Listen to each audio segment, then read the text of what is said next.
tajovuzchilarga qarshi, ishg'oliyatchilarga qarshi urush qilayotgan va o'z zihnlarini, mollarini, jonlarini pido qilayotgan va emgaklarini, hunarlarini, ilmlarini sarf qilayotgan qarindoshlarimizga nisbatan ma'lum iqtisodiy yor yo'lak va musulmon xalqimizningki ozod bo'lishiga nisbatan jon ko'ydirib xizmat qilayotgan tashkilotlarga nisbatan iqtisodiy jihatdan yor yo'lak bo'lish, bunga yordam berish masalalari bo'libmi bizning oramizdan nihoyat keyinga chekinib ketganlik uchun bu to'g'risidagi Allohning bizga buyurgan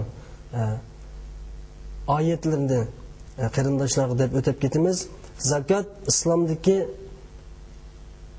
iqtisodiy tangpunlikni tangshash, islomningki eng muhtoj, ehtiyojli bo'lgan taraflarini to'liqlash uchun musulmonlarga buyurilgan bir buyuk farzlardan birisi. Shuning uchun zakatni ado qilmaganlik to'g'risida Alloh subhanahu va taolo nihoyat qattiq bo'lgan oyatlarni Qur'oni Karimda ko'plab keltirdi. Bu to'g'risida men bir oyat o'qiyman. Alloh subhanahu va taolo Qur'oni Karimda aytadi: "Vallazina yaknizuna az-zahaba wal-fiddata wa la yunfiqunaha fi sabilillah fabashshirhum bi'azabin alim. Yawma yuhma 'alayha fi nari jahannama fatukwa biha jibahuhum wa junubuhum wa zuhuruhum hadha ma kanaztum li anfusikum fadhuqu ma kuntum taknizun" degan oyatlari. Buning ma'nolarida zakatni ado qilmaganlar, oltin kumushni yig'ib, uni Alloh yo'lida sarf qilmaydiganlarga do'zaxda bo'ladigan qattiq azobdan bishorat bergan ya Muhammad alayhissalatu vassalam deydi Alloh. Ya'ni oltin kumushni, mol dunyoni yig'ib, uni Alloh yo'lida sarf qilmaydiganlar qiyomat kuni qattiq azobga qoldiganligi bu nihoyat aniq. Shuning uchun bizning boylarimiz, bizningki puldorlarimiz albatta shu Alloh bergan mol mulkdan Alloh yo'liga sarf qilishning naqadar muhimligini, musulmonlarningki ozodligi, ularningki dinini, vatanni qo'g'dab qilish uchun ilib berayotgan xizmatlarga iqtisodiy jihatdan yordam berishi bu nihoyat muhim bo'lgan bir amal, ya'ni namozga o'xshagan bir amal. Buning muhimligini bilmaganlik uchun nurg'un qarindoshlarimiz o'zini musulmon deb chaqlab turdi, ammo iqtisodiy jihatdan hech qanday bir yordam berish mas'uliyatining borligini hozirgacha sezolmayotgan, hatto zakatdan iborat bu buyuk farzni tark etgan atalmış musulmonlarmi ham bor. Bu to'g'risida Alloh Qur'oni Karimda o kunda o zakatni ado qilmagan va fi sabilillah Alloh yo'liga sarf qilmagan o oltin kumushlar jahannamning o'tida qizitilib, shuning bilan ularning peshonalari, yollari, ya'ni biqillari va dumbilari dog'lanadi deydi Alloh subhanahu va taolo. Ya'ni demak, Alloh bergan mol-mulklardan Alloh yo'liga sarf qilmaganlarningki bu mol-mulklari qiyomat kuni u odam uchun bir dushman bo'lib, ularning dumbillari, peshonalari va ikki biqinlari dog'lanadi. Ularga bu sizlarning o'zinglar uchun yiqqan oltin kumushinglar, sizlar bu dunyoyinglardagi Allohning haqqini ado qilmadinglar dedi. Alloh subhanahu va taolo sizlar mollaringlarning haqqini ado qilinglar, uning zakatini ado qilinglar, uni Alloh yo'liga ancha-muncha ishlatinglar. Alloh yo'lida mengayotgan qarindoshlaringlar, Alloh yo'lida mengayotgan shu organlaringlar uchun sarf etinglar degan bu Allohning haqqini ado qilish, men sizni ado qilmaganliginglar uchun mana bu mol dunyoringlarningki vabolini tetinglar deb Alloh subhanahu va taolo Qur'oni Karimda mana shundoq azob tahdidlarni bu mol dunyo yig'ib, uningki zakatini ado qilmagan va uningki sadiqalarini ado qilmagan kishilarga Alloh subhanahu va taolo qo'rqinch silayotdi. Va yana payg'ambar alayhisolatu vasallam zakatini bermagan kishi uchun qiyomat kuni qanday bo'ladiganlik to'g'risida hadisda bundoq deydi. Qala Rasululloh sollallohu alayhi vasallam, ya'ni payg'ambar alayhisolatu vasallam deydiki, Alloh ato qilgan molning zakatini ayirmagan kishi u kishi uchun qiyomat kuni mol dunyosi taqir boshliq bir yilon surtida kelib, og'zini ochgan holda u kishini qo'g'laydi. O yilon o kishiga yaqinlashgan sari o kishi undan qochadi. Oxirida yilon unga men sening meling, men sening xazinang, dunyoda men nihoyat arzulab topgan puling, deydi o degan bu hadisni bizga bayon qildi. Demak, qiyomat kuni zakati berilmagan mollar, sadiqasi berilmagan, Alloh yo'liga sarf etilmay, bexillik bilan yig'ilgan bu mollar qiyomat kunisi bir yilonning surtida bo'lib, u kishini qo'g'laydiganlik to'g'risida payg'ambar alayhisolatu vasallam aytdi. Albatta qiyomat kuni bu jazman yuz beradigan ishlar.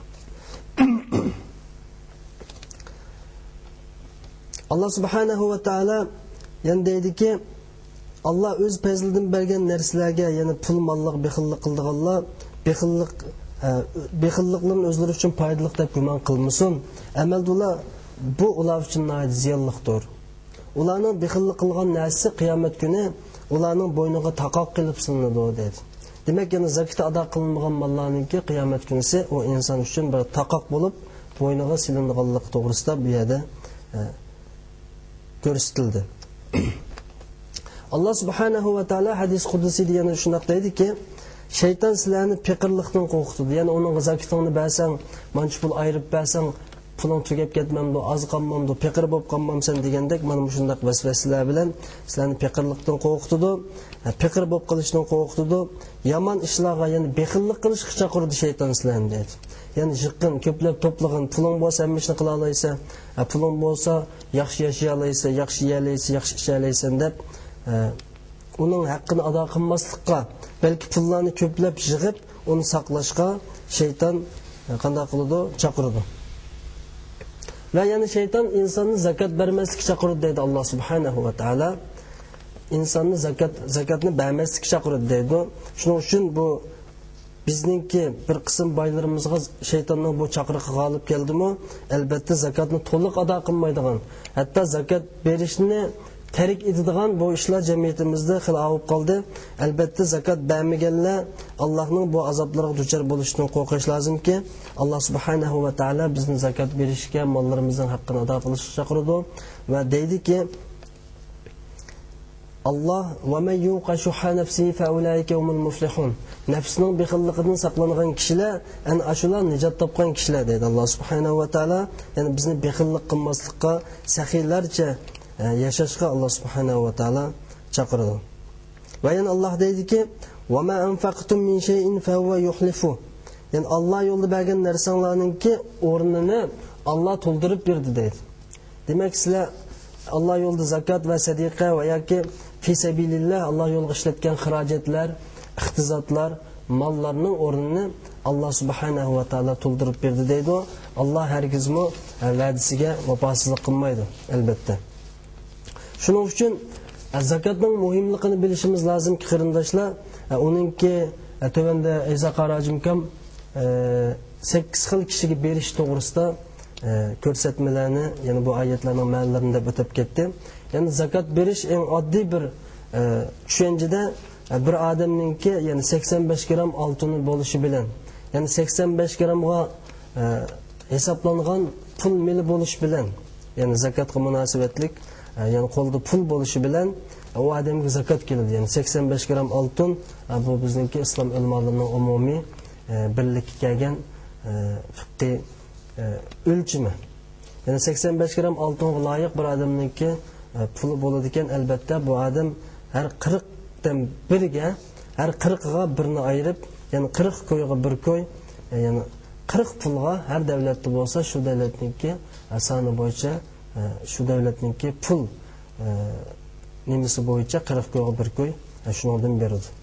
Albatta bu zakotni shu 8 xil odamga berish bilan birga ulamolar buningki ehtiyojli taraflarga oldin berishni ko'rsatdi. Ya'ni zakot eng avval kim ehtiyojli bo'lsa bu 8 kishiningki, chunki 8 xil odam sizning qishingizga sizdan zakot talab qilishi mumkin.